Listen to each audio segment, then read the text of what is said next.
Welcome to the Slop Farm. Enjoy the video. You start by selecting the right clips for the job and confirming ratings. Why this matters is safety and reliable contact. Once done, inspect jaws, springs, and insulation. Replace damaged parts. Make sure to strip 1/4 to 1/2 inch of wire, twist the strands, and tin stranded wire. This prevents fraying. Then, open the clip, insert the prepared conductor deep into the jaw, and release.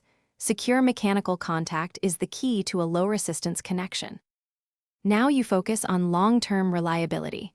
Crimp or solder the conductor to the clip's tab so current flows with minimal loss. Solder adds permanence, crimp prevents heat stress.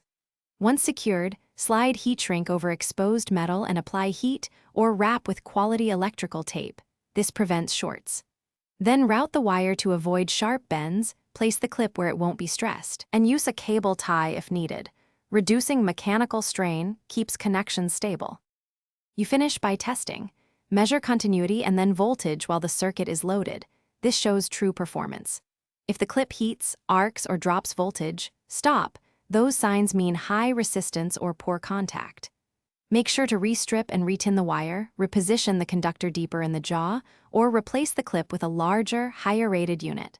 Finally, use parallel clips or solder for high current needs. Tip: intermittent contact often fixes by cleaning corrosion and receive. Thanks for watching. Consider subscribing if we helped you today.